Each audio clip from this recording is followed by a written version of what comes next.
Well, hello, Travis. Hey, how are you today? I'm doing well, thank you. Thanks for joining us. Yeah, I'm so excited to be here. I'm actually honored. I've seen some really big names that you've interviewed, so I'm glad to be a part of that list now. Travis, for those that haven't come across you, give us a little snapshot of what's going on hot right now. Why are we talking? We're talking today about growing your revenue by building your people. I love this topic. This is what I love. I'm a multi-store owner. I'm a board-certified ambulatory care pharmacist, but my passion and my love comes into coaching other pharmacy owners and community pharmacists and their staff through my coaching business called Farm Further. Travis, I talked to a lot of pharmacy owners, and some of them have either gotten into a specialty of perhaps coaching or perhaps consulting or so on. And I like to ask them always, what percent, let's say, pick whatever length week you want, whether it's 40 or 50 or 60 or 20, whatever you want to pick. If you had it your way, what percent of the time would you be coaching? So my ideal week would be close to 100%, but not 100% because I think that I have a lot to offer from being an owner and being a pharmacist. So I think being at my store at least part of the time and engaging my own staff into our projects and our goals, I think that gives me a lot of insight into what other pharmacists live and breathe every day. I mean, I always say whenever I speak on stage or teach a class or do a webinar, I always say that I live your crazy every day. And so I can relate to all of the fires you're putting out while you're trying to be a pharmacist and a business owner and a leader. Would it be fair to say that your staff are guinea pigs? Oh, absolutely. Absolutely. We test things all the time. They know that we do. Every year at our annual retreat, it's kind of a, what does he have planned now? So let's say that your coaching just took off. You write this book and the world's on fire for Travis. What percent would you feel you would still have to be? I do my days different than most because I structure so that I'm here every day, but I have little parts of the day that I have windows. And so I don't think it would have to be very big because I can still know what's going on being within the four walls. I like to come in and open the store and work the case for an hour, but then I got 2 hours of time before someone needs me to cover a lunch break. And then lunch breaks get through, and then I have another 2 to 3 hour block in the afternoon, where I can coach. So I think I'm here every day, so I think I don't have to be there very often because I'm here and I can coach from here, but then I can have the in-between times to help the staff and kind of know what's going on. And I think it changes, too, on what's going on in our industry. If we've got a virus taking over our workflow, then that looks different than summer when everyone's trying to be on vacation. I mean, sometimes just being in my store, taking a foot in there, just through the grapevine, or someone walking quickly through your office, not even talking to you, just under their, or maybe just, thinking out loud as they're walking through their office, you pick up some of those gems that you can use down the road. I think one reason too why I'm not on a specific percentage is what's different about me is I really work to teach you how to fish and not give you fish. So with my coaching, I don't do contracts. So if you come to me and you have a specific project you want to work on, or if we need to work on your culture, the minute that you feel like you can do it without me, then I take that as a compliment that I really equipped you for success. And so you just let me know that you don't need to continue the next month. And I've got clients that have done a specific project, and then we graduate them, is what I call it. We graduate them out. I've got some who we've improved their culture, and then we graduate them out, and then a few months later they have a new project to work on, so they come back. And I have some that say that they can't live without me, and they've never have ended their services. They just continue on and on and on. And so I think it's really just meeting pharmacy owners where they're at. And so the point is not to tie them into this year-long contract or longer and not be providing any value. I think it holds me accountable to be providing value every single month in order for them to renew the next month. And if they are not getting value, then the whole purpose of Farm Further is to move the community pharmacy profession forward. And so as we continue to take on coaching clients, I've added some staff to help me with this because the capacity is obviously there with just one person. So you got to add other coaches and subject matter experts.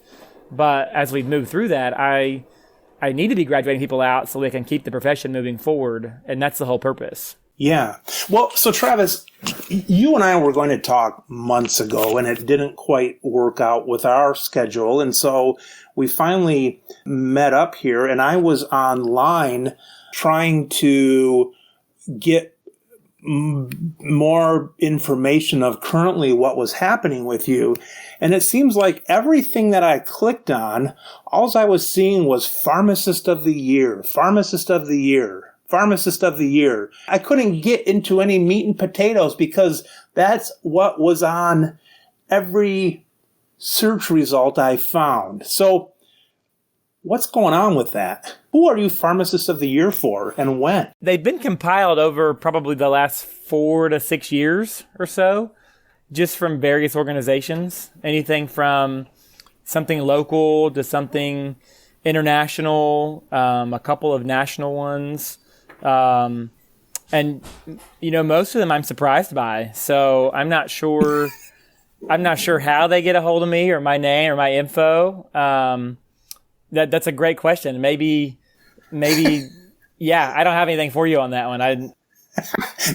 Maybe one of them did their homework and then the rest of them just say, well, he's good enough for them. He's got to be good enough for us. Yeah, potentially so. I think just trying to do the right thing and take care of people the best that you can. And people talk about that. All right. I know you're being humble, but give me some examples. And if you don't, I'm going to because I did my research. Give me an example of what one place might have said about you. Is it because you're such a nice person, or is it because you had some revenue ideas maybe that you put into place? It's probably a combination. I think what interests people when they come with those awards, because some of them I've actually have asked, because I'm not sure why I was the one to receive that. That's really funny. And it's kind of like your podcast. A couple of the organizations, there are people who I really respect as role models. And so and they've won that award before from that organization. So then whenever I dive into that, I think this is a responsibility to have this award. Now I have to go help other people. I got to be held accountable. Right. But I think what it comes down to, with why they're so interested, is I'm just a really rare hybrid of a pharmacist, of a person. And what I mean by that is most pharmacists are kind of their wheelhouse is pretty specific, okay? With me, the rare hybrid comes this combination of pharmacist who is a pharmacy owner, a multi-store owner, who is also a clinical expert, so board certified in ambulatory care pharmacy. As I began to teach pharmacists across the nation, I learned that while I knew this stuff, I needed to learn how to teach it better. So I went to University of Connecticut College of Pharmacy well after graduation to get a teaching certificate so I could learn how to teach what I knew. You wanted to teach more, but that wasn't individually yet. Was that more like group things? That is going to be people calling me because they saw me speak at a conference about some kind of clinical something, and I'm trying to teach them how to put this into their store. So you needed help actually on teaching one-to-one. One-to-one, yeah. And you went and got a certificate for that. Yeah, a teaching certificate, so I could actually learn the concepts of, learning styles and visual representation and phonography and how can we, everyone learns a different way. And so just because I understand it doesn't mean that I can teach people and help them. Where did you get that from? University of Connecticut College of Pharmacy. It was through a pharmacy school, but it was a teaching certificate through there. Yeah. How long was that program? A little over a year. And you actually signed up for a year of school to get a certificate to be able to teach one-on-one better. I did. Wow. And then it gets worse. So after I did that, so now I'm trying to help people and teach them what I know, clinical based. And then Then it comes down to everything that you want to implement or start in your pharmacy. It comes down to people. It comes down to engaging your people. And so you have to know the psychology behind what motivates people. So after using the teaching certificate with my ambulatory care pharmacy and my pharmacy owner background for a while, probably a couple of years at that point, I realized we got to get more people involved. So then I went to another longer program with Cornell, and I did a psychology of leadership program through Cornell so that I could learn a little bit more about what motivates people. And so I've got this rare hybrid where I'm a clinical pharmacist who is a pharmacy owner, who has the teaching certificate, who also has this psychology of leadership. And that's really where I've had the most probably return on my investment, is being able to tell pharmacy owners exactly how to meet their staff at their demands. And it's really fun whenever someone comes to me wanting to fire somebody, and then we just help them communicate a little easier. And then they both end up winning and the employee ends up staying. That doesn't always happen. Sometimes they choose not to work for the owner. But so I think that's where all those awards come from. To go back to your original question, it's just a rare hybrid of someone who knows their material, can teach the material, and then can tell you how to engage your staff to that material as they teach it. And so I don't see a lot of people like that out there. Yeah, that's a really nice mix. If you were not able to tell anybody about your teaching certificate or about your psychology certificate, if you were never able to put that behind your name or put it on your website and so on, would you still have done it because it was that beneficial, or is part of that because of the association then that you knew you could add it to the end of your initials or your website or your business or whatever? How much of that was which, as far as learning versus this might help me in a association sense? Yeah, that's a really good question. I would say that I would still absolutely have done the psychology of leadership, and I've continued other studies in that. I've learned so much, been able to share about that. The teaching certificate is probably on the table. I did learn quite a bit from that, but it was really geared towards teaching pharmacy-based stuff. Gotcha. But I would say probably the board certification in ambulatory care pharmacy, that was probably for initials more than anything, because I can apply how to run a clinic inside your pharmacy a lot better than what that test prepares you for anyway. And so I don't think, that was probably more for the initials. What I would say, though, if you even took all those off my website and from behind my name, I think what that gives me, if I don't care if people know I did that or not, but I think what that gives me is, this morning I was coaching a pharmacy owner, and they have a lot of pharmacists that work for them. And what they said to me is that the unique thing is that I can take a complicated theory of something and I can tie it to very real life actionable items and analogies so that people can understand. And so I think that I gained enough from those experiences. That's what really makes it unique, is that I can explain some of that down. They don't have to know all of the psychology behind it. If they want to know, I'm happy to share.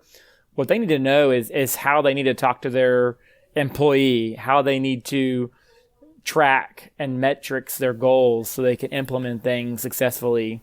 They need to know these analogies so they can understand how that employee is seeing things in their eyes, so they can understand, was that a good investment for my business? What is that return on my investment? When should I expect that return? How do I, if you go look at business plans, they're all theory and book work.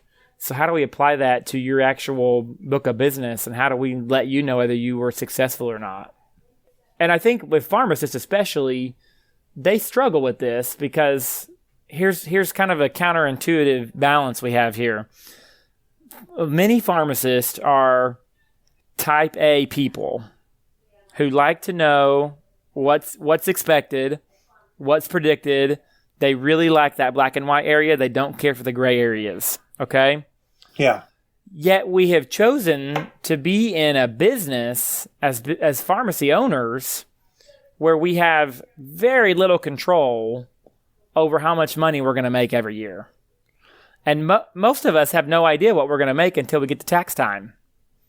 Because our cash flow is so different. And so it is so counterintuitive that all these type A personalities go into a business where they have very little control over the outcome. That's for sure. Do you ever talk to an owner and someone else at the same time, and you're like the referee, or is it always just consulting or coaching and they're always going back and then doing it on their own? Yeah, so it's different every time. I do prefer the term coach as opposed to consultant because I think a coach is someone who's actually done it. So since I've actually have owned and am a pharmacist and do work with my people every day, I think that I do, I prefer coach. But, I have pharmacy owners, basically I ask them what they want. So I have some who are pretty introverted and they would just soon be a part of the team. I can lead team meetings via webinar. I can lead instructional webinars about various things they want their staff to learn about. Some owners have me work one-on-one with just certain staff members that maybe need a little budge in the right direction. Wow. So there's times where you'll be talking sometimes only to the employee without even the boss there. Yeah, that's pretty often actually. And then I have some that I'll coach through the owner. I'll coach through them. So here's the verbiage you need to use. Here's how you need to approach this problem. Here's how you need to track it to know if you're successful. Here's how you need to work with this individual. Here's what's important to them. Here's what motivates them. And they can take that information and they can do it themselves if they would like to. For me, it's just meeting them wherever they need me. So if they want that, that's fine. If they want me to work with someone, that's fine. I have one person who has me talk to anyone that they're going to onboard ahead of time. Really? And so that's been fun. I think what's been really fun for me, I've had several non-pharmacist owners who have got these goals and these KPIs set out for their pharmacist. Many of them are multi-store owners. And then they can't communicate these metrics and these KPIs down to the pharmacists who are managing the stores. And so it's been really fun for me to connect those dots for them and work with that pharmacist one-on-one and communicate that owner's goals into that pharmacist so they can get into their workflow. And I don't know if it's because it's pharmacist to pharmacist or it's, I think a lot of them think, well, they've never done this before because they're not a pharmacist and that's why they're not listening to the owner. I don't know why they run into that, but it's been fun for me to connect the dots so that everybody wins on both sides of the table. Yeah, that's really cool. How many people cry a week to you? Usually at least one, sometimes three. Is that right? People are unpredictable. And so they have no idea what they're going to walk into on Monday morning. And that, it's part of that total care package on my website is being fully accessible. And I only take so many people in that package because I've had one that was really having pushback from a couple of employees. And this is several years ago. This is early on in the coaching. And so I had equipped them to kind of stand up for themselves and to kind of take a stand. And so she's going to have this employee meeting and the staff showed up late.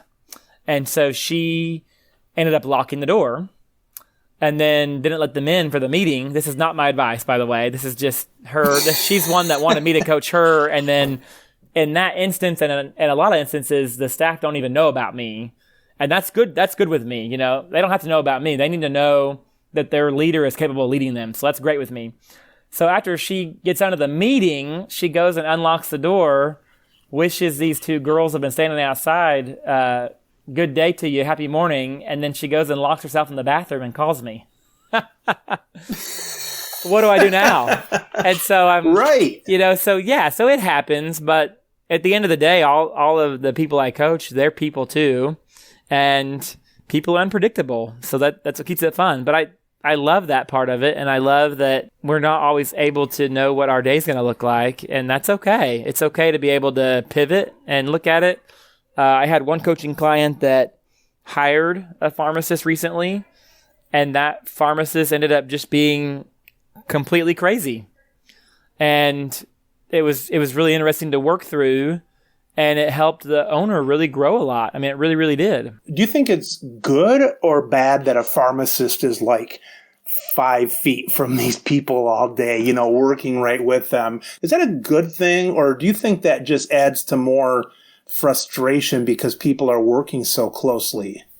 I think it's a really good thing. I think where it becomes a bad thing is when the pharmacist is doing everything from start to finish. And so I find pharmacy owners are kind of on two ends of the spectrum right now.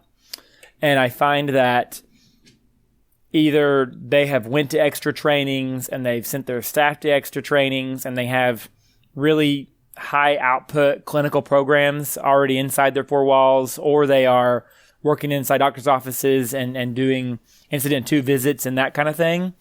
Or they're on the other end of the spectrum where even if it's something simple as MTM or a flu shot, and the pharmacist is doing everything from start to finish. And so I think that is where it becomes a bad thing, being all right there, accessible in the same room, is because the pharmacist just takes over and does all that instead of empowering their staff to take on some of the beyond dispensing activities. If we don't engage our support staff, then it's very costly to do business. And you can take several programs where you're maybe it's a required activity that doesn't pay out a whole lot of money, but it's still required. So CMR completion could be a really good example. Most pharmacists think that MTM is a 4-letter word, and they don't like putting the time into it. And do we make enough money through a CMR to pay for that pharmacist for an hour of their time? Absolutely not. We don't. Can you calculate your CMR completion rate to your DAR fees, though? Absolutely, you can. So does it become required? Absolutely, it does. But if you've got a pharmacist doing everything from start to finish, you're paying the $60 an hour, it becomes very costly and you're losing money on that activity each time. But if you've got a clerk doing part of it at minimum wage, and you have a technician doing it at a little bit higher technician wage, and then you have a pharmacist coming in for the therapeutic decision making, all of a sudden where you were losing money, it becomes at least break even, if not profitable. And what I see here is that if pharmacists want to be providers, if they're asking to be providers, then they have to be willing to look like a provider. And when you go into a pharmacy and the pharmacist is still doing everything from start to finish, I mean, think about your doctor, Mike. When was the last time the doctor themselves called you to remind you of your appointment? They checked you into the front desk. They checked your insurance card. Then they took you back and took your blood pressure. They took your weight and your temperature. I mean, a lot of doctors' offices, the doctor doesn't even triage you anymore. Now they have a nurse or a medical assistant triage you. Why are you here today, Mike? And then they put in a note, and then the physician comes in for 5 minutes to use their clinical decision making. And then a lot of times they document there and they're gone to the next patient. And that's the business model we got to have in pharmacy as we move forward. If it's something simple as a flu shot, or something more complicated as billing for a clinical office visit inside your pharmacy, all of those require the same building blocks to have the support and auxiliary staff trained and equipped to do everything at the top of their license. And that's where your profit changes so much, because now you're paying $10 an hour for something you previously been paying $60. Sometimes if you're the owner and if you're within earshot, it's always so tempting to want to jump in. That other hat that you've set up just never launches because that pharmacist always has an ear to that and kind of wants to keep things in their position. If you can spread them out sometimes, maybe some of those things would take off a little bit more quickly. Yeah, and I think we have a lot to learn, but I think people who started this first would be your functional medicine pharmacist who started doing office visits. And if you'll notice, anyone seeing a patient that's a pharmacist in a functional medicine setting, if you notice, they never work the register. That's something you're taught. They see the patient for the visit, and they might not even pull the product. They might pull the product off the shelf and hand it to you. And then you go to the register to meet one of the pharmacy clerks, and now you're no longer tied to that product and its sale. You're tied to your expertise and the advice you gave inside that office. Whereas if you follow them to the register, you're still giving out free information. And it's not about ripping patients off. I'm not saying that. It's more about providing value. And, I am not motivated by money. However, we have to have money to keep our doors open.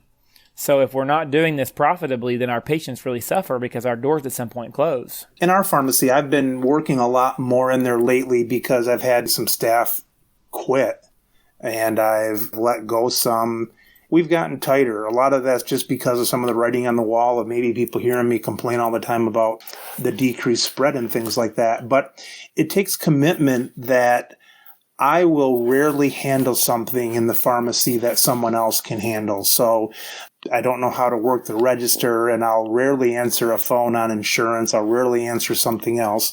If I'm a pharmacist at the time, even though maybe I'm no longer qualified, I'm joking, no one else knows that really, so I'll answer all the pharmacy questions and stuff that no one else should be answering. But anything else, sometimes it's tempting to do it, but if I don't take the time to hand that off and for someone else to have the confidence of me handing it off to them, you can get yourself in a heap of trouble. Yeah, and you're rare. Not a lot of pharmacists do that. A lot of them want total control of that. I mean, I've got... Well, Travis, they're not as lazy as I am. Oh, no. I can teach that. They just need to start a podcast, right? So that way that they have other ways to spend their time. You're rare, though. Most people don't do that. Most of them want that hands-on. Many pharmacy owners are very hesitant to take a vacation or to go home early. I mean, I've got one pharmacy owner that I'm coaching right now. They want help with their transition from, they don't want to sell their store, but they don't want to work every day. And so I say, I can identify those key steps to get you there, but I need to know what there looks like. And so they got to have the guts to say whatever that is. They want to leave at 2:00 every day. They want to work 2 days a week instead of 7. They have to have the guts to say that. And most pharmacists don't. They just feel like they're full on all the time. Is your deliverable different in many cases? Sometimes it's just, all right, I'm on the phone with this lady who's crying in the bathroom, and my deliverable there to her was the words I spoke to her, over those 10 minutes. Where somebody else, is it ever like a Microsoft 3-page document to show that, okay, we're done? This sort of is symbolic of what you signed up for, and I'm going to put this into a paper or a PDF to sort of, if not anything else, just to symbolically capture the end of it. Do you have a physical symbol, if nothing else, to say we're done, we've agreed with what we have, and we're done, and we can carry on, but this is proof of that? Yes. So people come to me for all different reasons. Okay. If they come to me wanting help starting a new clinical service, or they want to get accredited, maybe like let's say that they want to be accredited for diabetes education, that is easily a start and finish. I can tell them exactly what needs to be done, and based on how much time they want to put into it, they can be done in a couple months. The stuff that is culture building is, I want them to see how I think so that they can be equipped to do it by themselves. A lot of culture building, what is different about the way I do it is I like to use implementation of things that will benefit the pharmacy anyway. And so if they use their staff to build in these implementation strategies, then it builds culture because the staff can see how their contribution contributes to the overall store goals and success. And so that's what I love to do, is to do that. So with that said, you're asking about PDFs and all this stuff. I design so many custom documents for people because the things that we do and the services we provide have a lot to do with tracking the metrics. And a lot of pharmacists don't know how to track it to know if they actually were successful or not. Of all of the CEs I've taught, of all of the programs I've been involved in, I can teach the theory behind how to do stuff. I can tell them a lot of scenarios. Here's what I would do if. But the minute I pull out my personal tracking documents that I've used in my store, or if I show them tracking documents that I've used for other pharmacy owners. The minute I pull out those documents, everybody's eyes light up. I mean, it's like the gold. And so for me, if I can give them a document that they can use forever and for always, that is like a check, maybe it's a checklist. You know, I had one pharmacist who, his goal when he came to me, I want my store to run the same way that when I'm not there as it runs whenever I am there. And so I said, well, let's talk about what that looks like. What does it look like when you're there, when you're not there? And so it became that he was filling in a lot of gaps of running certain reports and asking people to do stuff. And essentially he did the same exact stuff every single week to make sure all the metrics have been met. And I said, what if we just made a checklist of all the things you're already doing, and then you send me your strengths and weaknesses of all your employees, and I'll help you pick who the best person is to do this task that you want done all the time. And then they can run that report, and they can do that whether you're there or not there. And then as long as that's being executed every single day, every single week, every single month, then you know you'll be on track. And what that does is it creates a system at that workstation. And what I love about systems is if you have an adjustment that needs to be made because maybe a mistake's getting made, or you're not meeting your margins, or you have a product that you're carrying or a service you're offering and you're not getting the desired results, then it's really nice to have that system because it's a lot easier to adjust the system.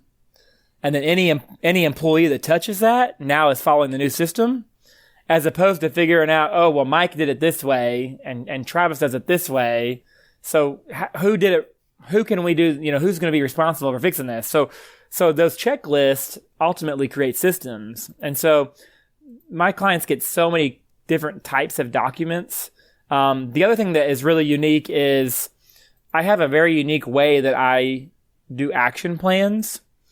And so after every call, you get an action plan from me. And it literally says, Mike will do this by this time. Travis will do this for Mike by this time. Mike has an employee called Michael, and Travis will do this call with Michael about this topic. And so it's very specific action plans. And then there's a lot of notes next to my other action columns. People can actually get the background to kind of jog their memory about why we talked about that and why we're doing that and how we know it's important. And so that action plan that gets sent is really unique, I think, because a lot of coaching that happens, you're making your own notes and then you're kind of on your own. But with the action plan, you know exactly what you need to get done, and it keeps you on track by when. If people haven't taken care of their business, they don't book their next call. And then what happens is they go 2 or 3 months, and then they're mad because they've been paying you, and they didn't get any results. But they didn't take any action. And so... They didn't take any action. Right. And so now if I'm calling them to book a call, if I know which package has how many calls a month, then I can check in with them. Hey, you're due for a call next week. What day works for you? What time you want to do it? And then they know I'm going to be doing that. So that way they have to be completing those lead measures every single week. They can't just wait until the week before our next call. They have those in their calendar and then try to rush and get it all done halfway. Devil's advocate, you said every call, but there's some calls that are maybe just extensions, like our lady friend that was in the bathroom calling you. Now that was a quicker answer kind of thing, right? So am I correct to say that, well, maybe not that. That was kind of a nudge, or does even that get documented? So that's going to be a follow-up later. So that's kind of in the heat of the moment. So we're going to help her, help herself. And then I need to know that the advice I gave her and what she did with that advice turned out well for her. So you'll actually remember that, and then you'll say, hey, well, we're going to write this down. We'll maybe talk about it next time, and then that'll turn into an action of some homework or something she has to practice on or something. Yeah, so she was one that actually paid me to coach, and she didn't own the store. She was a pharmacist, and she was managing it, and her owner actually didn't see the value in a coach. Her owner wouldn't pay for it, so she paid me out of her own pocket to coach her. So her staff didn't know about me. And so on that particular instance, we're talking in the morning because she had the meeting before work. And so I just texted her and let her know, hey, do you want to go to your car and chat on your lunch break, or you want me to call you when the store closes? And so then I follow up to see if how I told her to handle it worked out or not. And in that way, if something went south, I can help her navigate what the next steps are to try to fix it. They know that consistently over time, you're always going to have their best interest in mind because of not only all your skills, but that relationship that you have. Well, and I'm personally vested because what I realize is if my stores are doing everything perfectly right, then there's no way that my few stores alone can save the profession of pharmacy. So I have to have them working at top efficiency so that they're profitable and keep their doors open, so that as a whole we keep community pharmacy open and moving forward. And I do probably change day to day, but it's because I have an open and a growth mindset so that I'm learning every day. I mean, I had a revelation last week. There is a particular problem that we see in some of our compounding pharmacists. And I have identified last week that there is a common personality trait in a personality test they can do that always predicts this problem. And so I'm learning as I go because I've helped navigate through this. And as I'm talking to a new pharmacy owner, new to my coaching last week, they're telling me about this pharmacist, and it is almost as if it's the same person working at a pharmacy in another state for another person I coach. And so I asked them, hey, do this psychology test. I want the results. They sent it to me. And they're the same person.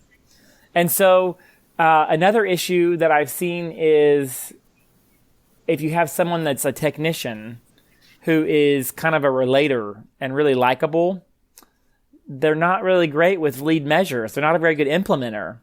But they get hired more often because they're relatable. And so are they good with your customers? Absolutely. Are they going to remember to do what the customer asked them to do so that it's right next time? Probably not. And so they need lead measures to really succeed and excel. And so helping the pharmacy owner know that helps that person stay successful where their customers are happy, but the owner's happy too because the employees stayed happy and they're performing. Travis, I know that probably all the people you coach are just lovely personalities you like to talk to, but let's just pretend that there were some personalities that you did not like to coach. What kind of people would those be? And how do you deal with that, like, stress or boredom or... So I really don't have a personality that I don't like. I mean, the personalities don't bother me, and they are a range. I mean, I've got people who... I've had other pharmacists tell me, I can't believe you coach this person, or I can't believe you coach that person. I don't know how you could ever do it. The personalities don't bother me. What bothers me is when they're not willing to help themselves, and they're not willing to put in some of the time that's required to fix the problems. Because, again... Could I come in and fix those problems? Absolutely. But does that help our profession? Absolutely not. I need to teach them how to fix it. And depending on what package they choose, I do become more of an operations manager. But ultimately, I'm going to put the ball into their court to be responsible for the performance and the action. And so how do I handle that? I fire them. I come up and I talk to them and I'd say, I don't think you're getting any value out of the time that we're spending together. And because of that, you're wasting your money that you're paying me. And furthermore, it's not helping our profession if we don't do something about these problems we know that we have. And so sometimes that's a really easy conversation to have, and sometimes it's really hard. I've had a couple who it took me some convincing to convince them that it didn't make sense for us to work together. Because they really wanted the help and they really wanted the access to me. But at the end of the day, they were paralyzed and not taking any action based on the recommendations. So if I call and we're having the same problem as we had last month, but we've done nothing to try to fix it, then do we start all over again from scratch? Do we go back to the drawing board? So yeah, I don't think there's a personality I don't like, but I want them to be passionate about community pharmacy. I want them to be passionate about the people that work for them, and I want them to really have their heart into it. And if they're not, then I've had some that are too busy. So why don't you pass me to someone who does have the time to be that champion on your team? And that can be a lead technician. I've got one pharmacy owner who we have done a number of things for them. Sometimes it starts really simple. Sometimes they don't have an adherence program. So we need to build a sync model so they can develop the time and the resources to work on all these other things. That's where our relationship started. And I built this enormous sync program through their technicians.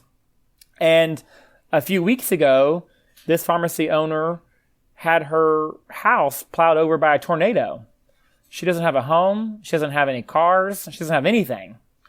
And so she makes one call to me, and I'm able to coach her technicians to run the sync program from afar. She can call some relief pharmacist in who knows nothing about it. They just need to be there to unlock the door and check prescriptions. And we ran her store for 2 weeks that way. What % of your calls are, I imagine, phone versus video chat? They're almost always phone. I do have a percentage of, I do the Zoom videos, or I do I might have like some slides, or I might want to show them an interface, or I might want to see what they're looking at. So let's say that they use a dispensing system different than what I use. A lot of the major ones I'm very good at, even if I don't use that system. But they might have a rare dispensing system that I've not ever seen or dealt with. And so I'll have them share their screen. Show me where you see that number at. Show me where you're getting that metric from. Let's find out where that comes from. So, those are more like the video and the share screen. I've got a lot of people who just really don't understand how to interpret their Equip dashboard into actionable items. I showed a gentleman 4 different things he could do from his Equip dashboard, and it made him $80,000 last year. And so people just don't know how to interpret all the data we have. And that's the thing. Pharmacies are just mega data sources. We have so much data at our fingertips. And so yeah, to answer your question, a lot of it is on the phone. However, I do a lot of it with sharing those screens. Do you like phone better? I really don't have a preference. Most people don't like the video, and what I find is I have my video on and theirs is off. And so, really? Yeah, people just don't like to see themselves on camera. So I do the phone because most people are more comfortable with it, especially if it's a support personnel. A pharmacist will get on the camera a lot easier, but if you tell a technician that they're doing a call with some person they don't know, there's no way they're going to turn the video on. Maybe it's just the mood I'm in right now. I think the people that would drive me nuts would be the ones that are giving excuses. And I suppose most people that hire you probably aren't in this position because of the fact they put money and time out to hire you. If I was a psychiatrist or psychologist and I was talking to someone and maybe it was like court ordered or they didn't want to be there, I think the one for me would be like excuses. And instead of them coming out and just saying, well, no, I'm afraid to do that, or I don't want that confrontation, or I'm angry at that person or something. It would be all of this fluff up in the air that you'd have to break through. And maybe I don't like it so much because maybe I do that all the time in my head. And we know that we don't like the stuff that we do sometimes. But I think that's the one that would probably drive me the most crazy. Well, you have to remember that I'm trying to grow people. So when I say that I'm going to grow your revenue by building people, sometimes the people are the pharmacy staff, and sometimes the people is you. Sometimes there are major issues among the staff, but sometimes the owner needs to grow in their personal growth as well, and their expectations and how they're communicating those expectations. And you do have some who really do avoid the conflict. And so you have to work into that with them and help them understand that the relationships that are worth keeping are built on trust and conflict management. And you can have good goals, you can have good KPIs, you can be executing lead measures, But if you don't have the trust and the conflict management, if you think about your very best friend, have you ever been in a fight with them that you worked through later? If you are married, have you ever had a fight with your wife that you worked through? And did that make your relationship stronger? We work it through just because she's right. Well, of course she is. Exactly. But you had to grow as a person to know that. I had to understand that, though. Exactly. Yeah, you're investing in that deeper. Yeah, exactly. I have one I'm coaching that feels like staff are incapable of doing what they're asking. But what the reality is, they don't know how to communicate what they're asking. So it comes down to the pharmacist actually growing a little bit and learning, here's how to communicate with this type of personality. And there's all this psychology behind there. And if they want to know it, they can know it, but they don't have to. I can give them real life stuff.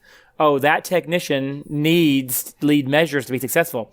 They need to be able to monitor your equip scores. They need to be pulling your will call bin every 2 weeks. They need to be sending back your wholesaler return every week. And then you have things where pharmacy owners have this performance expectancy, and this has been proven by Harvard, where when you give a technician or a clerk or any kind of staff member a task, you've automatically decided in your head how they're going to perform on that task. So if you think about your rock star employee who just can never get it wrong. You give them new projects, and they're always doing it better than you would have ever thought to do it. And then you have your kind of bad apple at the other end of the spectrum. And no matter what you give them, they're not really bad enough to get fired, but you're giving them different projects here and there and trying to find something they're good at. Well, what happens is you have assigned this project to them. You've subconsciously decided how they're going to perform on that. And then it leads you, without even knowing you're doing it, to micromanage that person. You're checking in with them on progress. And what happens is you shut down their creative thinking, so they can no longer learn along the way. They cannot have this accelerated learning. Your rock star that can do everything right, they have this growth mindset where they learn while they're doing, and they have this accelerated learning curve because you give them the freedom. And so teaching pharmacy owners, they've got this one person, maybe they just need to cut them a little bit of slack and not micromanage them so much. I know we pharmacists, we put a ton of our staff into double binds, We're saying one day we're crabbing because they're not focused enough on the, some project. The next day we're crabbing at them because they're not attentive enough to the customers that are coming in. It's like, well, you just told me the day before to have because of the mood you were in, you told me to have my nose in the computer doing this, and you just made it impossible for me to hit both of those standards you've given to me. And we don't realize that a lot of times. I mean, I see that happen all the time. People don't realize that time is like a budget. And so what they're doing is overdrawing their accounts on those people because they unlock the door on their store about the same time every day, and they lock the door on their store the same time every day. Notice I didn't say close because most pharmacy owners stay well past close. But they kind of have an idea of when they're going to go home and when they're going to come in. And so when you ask someone who already has a full plate to do something new, now you have to go back and identify what can be cut out, what is less important, so they have time to do this new project. Tell me what a perfect day would look like for you about 3 years from now. Would it look pretty close to what you are now, or how would it differ from what you're doing now? 3 years from now, I feel like I would be doing even more coaching. I would be available to my stores, but I wouldn't be actually managing them. I would be working through other managers. I would do a lot of hands-on learning with my coaching members so that I could really meet them in an attempt to accelerate their learning. And so, yeah, my perfect day, I think, is more coaching and less pharmacisting.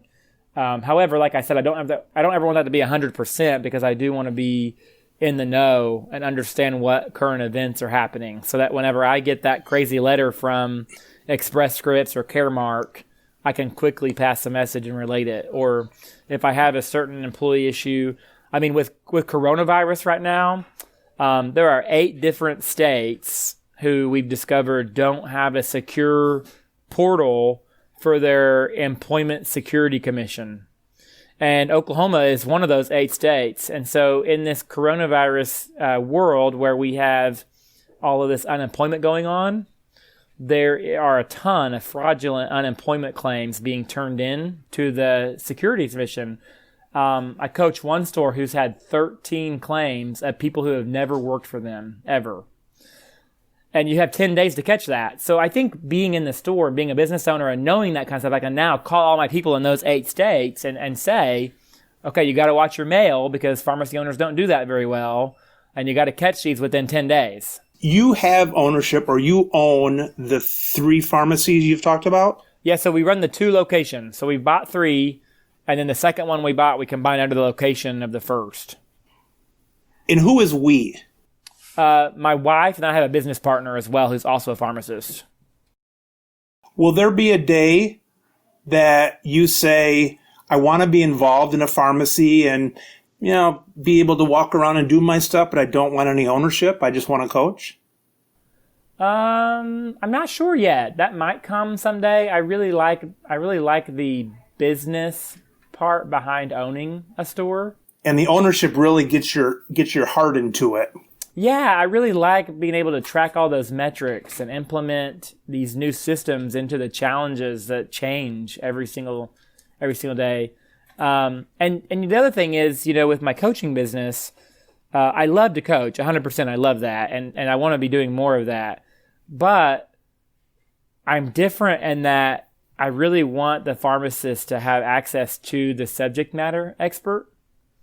And so with Farm Further, I don't have to be the expert on everything, because that's what happens a lot in coaching businesses. People, if they see a need, then they need to go become the expert of that. So they're going to go learn about this and try to help their clients, right? But I don't see that with Farm Further. I see that if somebody needs help with DIR fees, then I'm going to use some of the money that they're paying me to go pay Benjamin Jolly. He's been on your show. And I'm going to have him help them because he knows so much more about that than I do.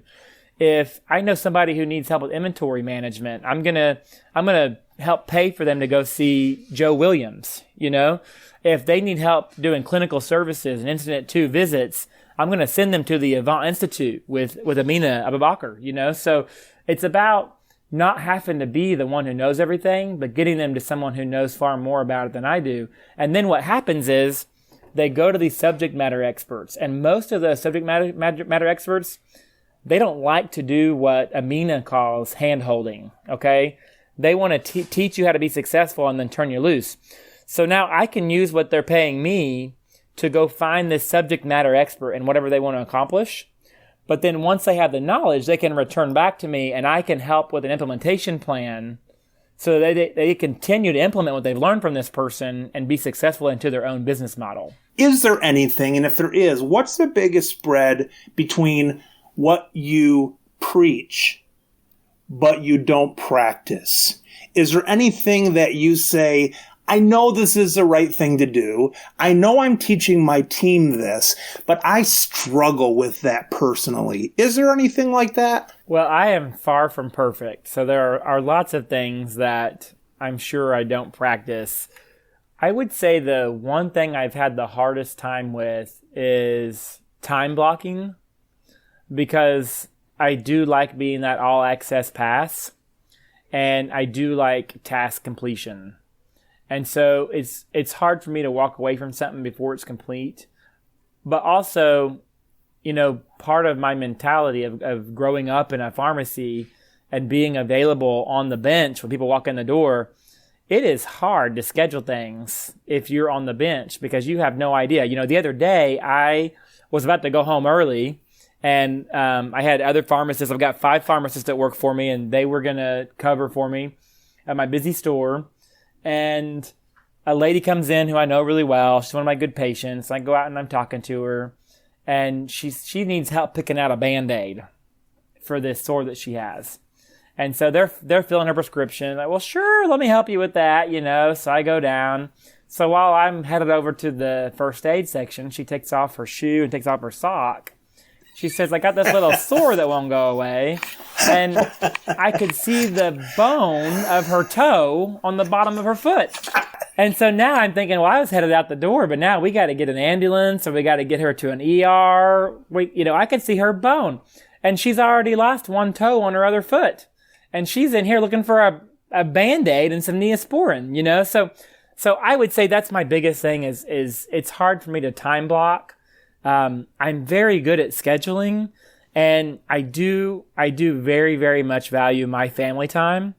And so I do shut things off in the evening for a period of time to my kids in bed. And so I would like to, when my kids are in bed, I want to be able to go do things on my own time. And so occasionally that stuff overflows and I got to work on that late at night. I might be sending action plans or documents, 11 o'clock or midnight, but I want it to be complete and I want them to have what I offered them. So that's the hardest thing for me probably. What authors do you like? So many authors. I am a really big Jim Collins fan. Good to grade and get the right people on the bus and all this kind of stuff, right? Yeah, and why I like him so much, I have a whole list of authors I can give you based on what you're trying to accomplish, but why I like him so much is a lot of his research and studies have been based on businesses that had to achieve a definition of great that he defined, which was a very strenuous definition of itself. But they had to maintain that greatness for 15 years to even qualify for his research. And so if you think about the average pharmacy owner, if they're going to own their business on average 20 to 30 years, can you imagine actually being at your prime for half or more of your career? To be truly in your prime with ultimate performance, to be able to do that for over half of your career is just phenomenal. I also really like a lot of authors that actually get highlighted by like Harvard Business Review. I really get into a lot of things that they find. It's actually really interesting. I had an article I read in the HBR by a couple of authors, Marcus Buckingham and Ashley Goodall. And they had a philosophy on feedback, and they called it the feedback fallacy. And so a couple of key points from that, and there are several I could go over, but for time's sake, a couple of key points from that. Excellence is subjective. And so whoever the manager, the leader, the owner is in the store, what they define as excellent is different than how the employee defines excellence. And so you can't always put into words what you think is excellent, and it becomes a difficult conversation to communicate that through. And so they brought up a point of when an employee does something that they should be doing, you should praise them. Well, pharmacy owners, a lot of them will say, I hate praising people because it seems fake, and I don't want to sound fake. I want it to be real. And so if you can catch someone in the act of doing something that you really liked, they came up with a phrase where you can say, that, yes, that. You point at them and you say that, yes, that. And then all the other employees see that. And that's phenomenal because now it's very current in everyone's mind as to what just happened with that customer service experience, with that misfill, with the error that was made. However they fix that, whatever they did, they liked that, yes, that. So now that employee knows what they did was great, but everyone around them knows, wow, that's how Travis wants that done as the pharmacy manager.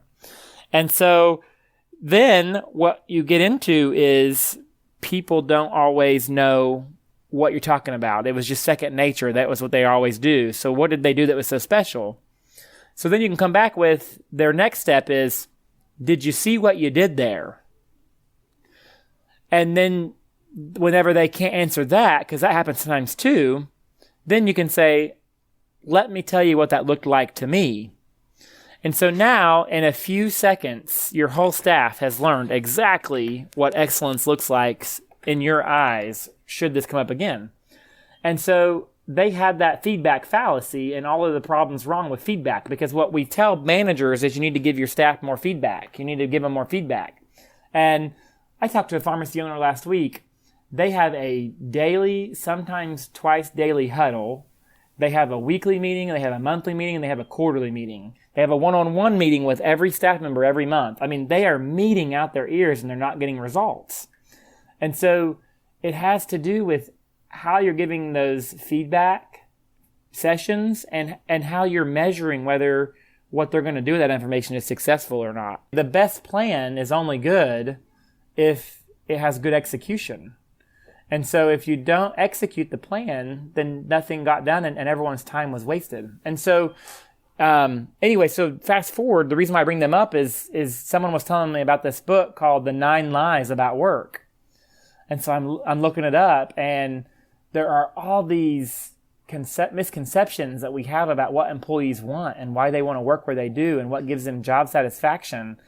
And they have found these common 9 lies that we've made based on companies who are supposed to have this amazing culture like Zappos and Google and some of those. And so I'm looking this book up and I'm thinking, wow, those author names, they sound so familiar to me.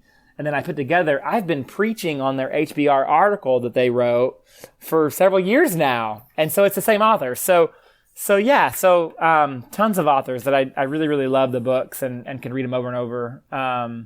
Absolutely. Pharmacy's such a great place for that kind of that, yes, that, and do you know what you just did there? Because quite likely you're an earshot of half of your staff of people hearing that. You're not going up to someone's desk. You're hearing it, and everybody can join in on listening or being nosy at least of what did they do so well that they got called out on it. I like that idea, Travis, of the Harvard Business Review, because it's my contention that a lot of times when you are looking up stuff online, a lot of it's clickbait of, like the author says, I am going to go against the grain. No matter what I really believe, I'm going to go against the grain to have somebody read this. And so let's say that customers like to be called by their first name. And just to get something ranking, they'll say something like, why you should never call a customer by their name. And it's like, a lot of that is bull, but it was a way to get in front of someone's eyes. So the cool thing about that I'm going to check out that Harvard review is because it sounds like those are serious articles that make it in there versus just some 180 shift just to get people to look at it. Yeah, and I study those. And so if you're a busy pharmacy owner and you don't have time or don't want to subscribe to the Harvard Business Review, then I can be reading all this every month and I can know what is relevant to you as you need them. And I can send you those articles, so that you're equipped. And so that's part of the glory of coaching is that's part of what you're paying me for, is to bring you the resources so you don't have to have all the answers. But I found some of my favorite authors through there. I'm looking through my Audible list right now just to kind of give you more authors. Adam Grant is phenomenal. He's actually a professor at Harvard, but he's a business professor. He's wonderful. He's a young guy, but man, he knows his stuff. He has a lot to say about just employee engagement. I've never read anything by Simon Sinek that I didn't like. Simon Sinek has got some just really good advice to life and to employee performance. He's another one of those rare hybrids, where he combines a lot of biology and science into what motivates us as people. And so he knows a lot of psychology, but he also knows a lot of science. I mean, he has one book that is just about neurochemicals and our hormones and how that affects employee incentives and how rewards make us, repeat things. Dan Clark is another really good one. If you've not read any Dan Clark, he's got a book called The Art of Significance. Man, it is really good. I'm a big fan of it. Some of these, I tell you what, if you have anyone in a closed mindset, The Magic of Thinking Big by David Schwartz is another really, really good one. It's an old book. It's really old, and it's really funny because it gives examples from the times of like 1930s and stuff. I mean, so it might give you examples of driving your Model T down this dusty street or something. I mean, it's an old book, but the concepts in there really break you out of your fixed mindset and get you to thinking creatively. So those are some of the highlights. So I stick around, kind of those business and employee engagement, biology of a successful business. And when I'm not there, I'm usually reading a parenting book or a religious book. I'm trying to figure out, how can I be a better Christian or how can I be a better dad? So it's kind of, I bounce between those sections. My nightstand probably has got 5 to 10 books on it at all times. So, are you doing that instead of any Kindle on your phone? You like the hard copies? It depends on what kind of reading it is. I really learn really well by Audible, which is part of the reason why I do the phone calls. You asked about that earlier. I'm such an Audible learner, so I do a lot of books on Audible or listen to them in my vehicle. When I'm driving.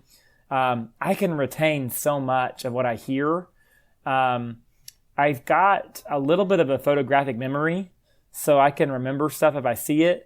But when I'm reading the print, I only want that in certain settings, like an airplane or when I'm going to bed or that kind of thing. It's been a pleasure having you on, and I can really tell your love for coaching. It seems like that goal couldn't be better of trying to increase, the whole profession. So thanks for what you're doing, and it's been great having you on the show. Thanks for having me today. I'm excited to share a little bit about this, and I look forward to connecting to some of the listeners. All right, Travis, take care. I'll be following you. All right, Mike. We'll catch up soon. All right. God bless. You too.